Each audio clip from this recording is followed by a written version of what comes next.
Hello guys, welcome back to my channel. আজকে আমি যে টপিকটা নিয়ে ডিসকাস করব এটা হচ্ছে জাস্ট মার্কেট এই মুহূর্তে শেষ হলো এবং আমি এই মুহূর্তে আজকে ভারতবর্ষের ইতিহাসে সবথেকে বড় বেসিক্যালি শেয়ার বাজারের যে সবথেকে বড় ইনসিডেন্টটা সেটা আমাদের সাথে হলো, অর্থাৎ ক্যাশ সিস্টেমকে সেবি ইন্ডিয়ান মার্কেটে অ্যাকচুয়ালি আজকের ডেটে ইমপ্লিমেন্ট করলো।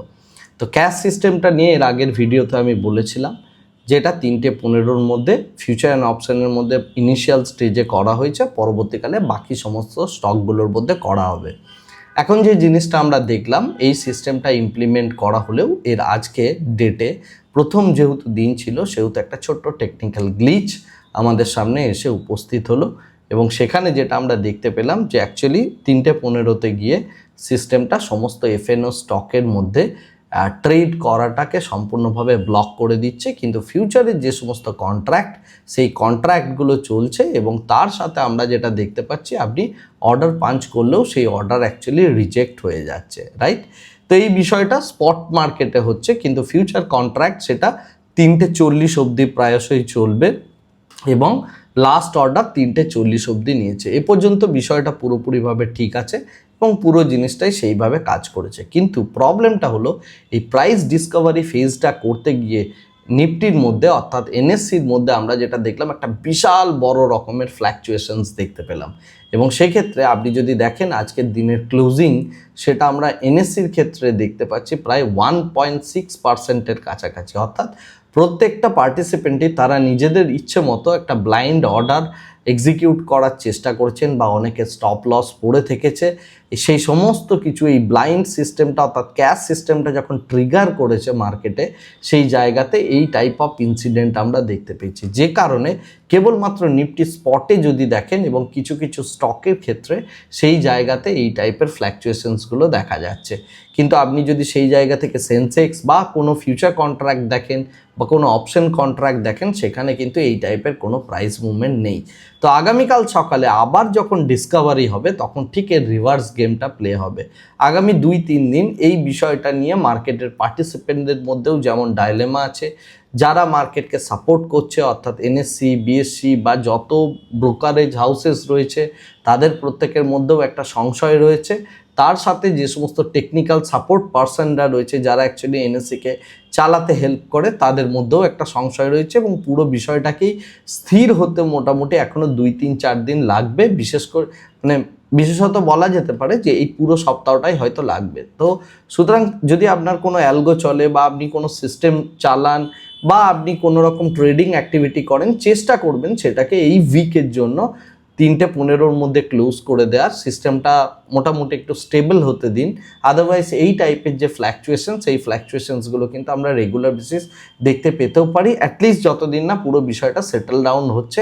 পুরো সিস্টেমটা প্রত্যেকটা লেয়ারে অর্থাৎ টেকনিক্যাল স্টাফ থেকে শুরু করে ব্রোকার প্রত্যেকের মধ্যে এই সিস্টেমটা পুরোপুরিভাবে একদম প্রত্যেকে বুঝতে পারছে এবং নিজের নিজের সিস্টেমকে ক্যালিব্রেট করতে পারছে। তো ততক্ষণ অবধি কিন্তু এই প্রবলেমটা বা ডায়লেমাটা চলছে। আজকে হয়তো আমরা এনএসসিতে দেখেছি, 2 দিন পরে কোনো একটা ব্রোকারে দেখতে পারি, 3 নাম্বার দিনে গিয়ে হয়তো আমরা বিএসসিতে দেখতে পারি। তো সেই কারণে এই উইকটা অ্যাটলিস্ট একটু সাবধানতাবশত কাজ করবেন। এটা হচ্ছে প্রথম জিনিস বা প্রথম দিনের ক্যাশ মার্কেটের ক্যাশ সিস্টেমের যে এক্সপিরিয়েন্স, সেই এক্সপিরিয়েন্সটা বলছি। আশা করি আপনারও সেম টাইপের এক্সপিরিয়েন্স হয়েছে যদি আপনি লাস্ট আওয়ার ট্রেড করে থাকেন আজকের ডেটে।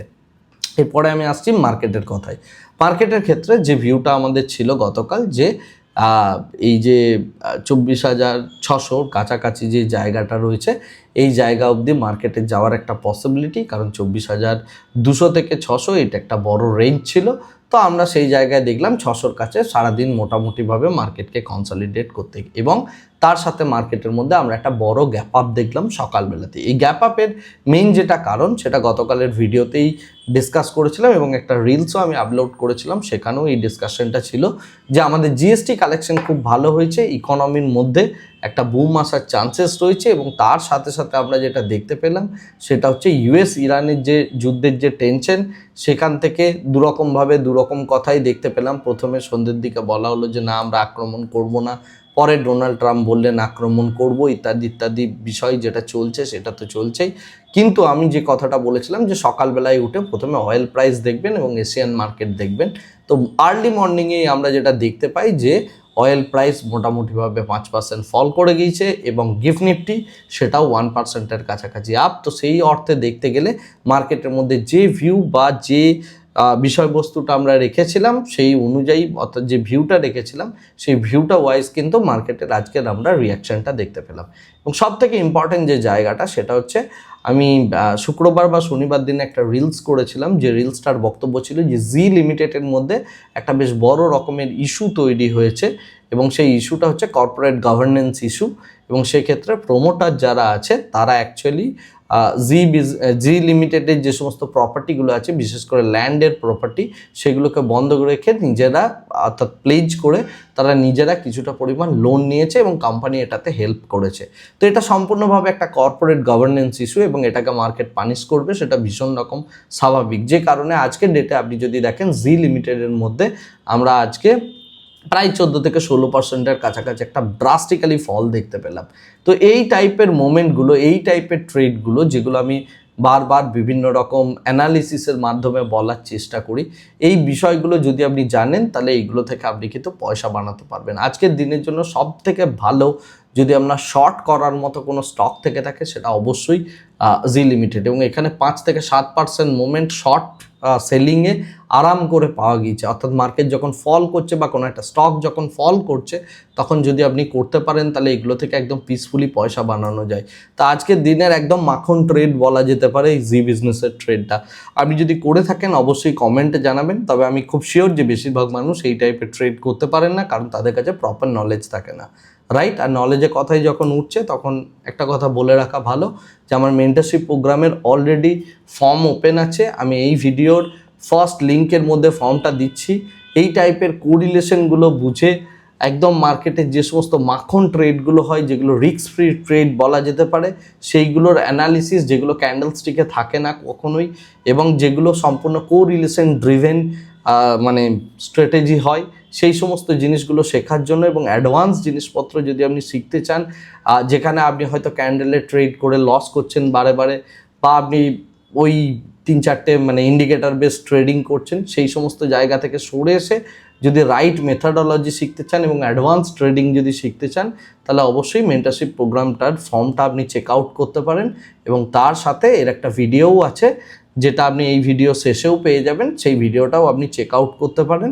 তো যদি আপনার মনে হয় যে এটার আপনি উপযুক্ত, কারণ মেন্টরশিপ প্রোগ্রামে সকলকে নেওয়াও হয় না, তো আপনার যদি মনে হয় কখনো যে আপনি উপযুক্ত তাহলে অবশ্যই আপনি ফর্মটা ফিল আপ করবেন। তারপরে তার স্ক্রিনিং হয়ে সেই স্ক্রিনিং ওয়াইজ আমরা আপনাকে যদি সিলেক্ট করি দেন আমরা সেপারেটলি কথা বলে নেব। আর ইতিমধ্যে যারা মেন্টরশিপ প্রোগ্রামে ফর্ম ফিল আপ করেছেন তারা অনেকেই আমাকে বারে বারে ফোন করছেন বা হোয়াটসঅ্যাপে জানতে চাইছেন যে কল যাচ্ছে না কেন, কারণ আমাদের কাছে অনেক ফর্ম পড়ে, সেগুলোকে আমাদের শর্ট লিস্ট করতে হয়, এগুলো করতে একটা সময় লাগে। আপনারা আগামী 10 দিনের মধ্যে প্রত্যেকেই কল পাবেন এবং তারপরে আমাদের যে ফিজিক্যাল মিট আপ সেটাও অর্গানাইজ করা হচ্ছে এবং সেগুলো সম্পর্কে আপনারা প্রত্যেকে পার্সোনালি জানতে পারবেন। আজকের ভিডিওটাকে আর এর থেকে বেশি দীর্ঘায়িত করছি না। আর আপনি যদি মেন্টরশিপ প্রোগ্রাম করতে চান অবশ্যই ফর্মটাকে চেক আউট করে নিন এবং ভিডিওটা দেখে তারপরে যদি আপনি কনভিন্স হন তাহলে ফর্মটা ফিল আপ করবেন। আর যদি আপনার মনে হয় যে এটা আপনার জন্য সম্ভব নয় তাহলে অবশ্যই এটাকে রিজেক্ট করবেন। এরকম নয় যে আমি ফর্ম প্রোগ্রাম সেল করার জন্য বিষয়টা বলছি, ইটস অ্যান অপরচুনিটি। আমি রেগুলার বেসিস এটা করি না, বছরে হয়তো একটা কি দুটোই আমার ব্যাচ আসে, তার থেকে বেশি আমি ব্যাচ রানও করি না। সুতরাং ইটস অপরচুনিটি টু ইউ, বাকি আপনার চয়েস। যাই হোক, ভিডিওটাকে আর এর থেকে বেশি দীর্ঘায়িত করছি না, ভিডিওটাকে এই জায়গাতেই শেষ করছি। Thank you very much, bye bye, tata.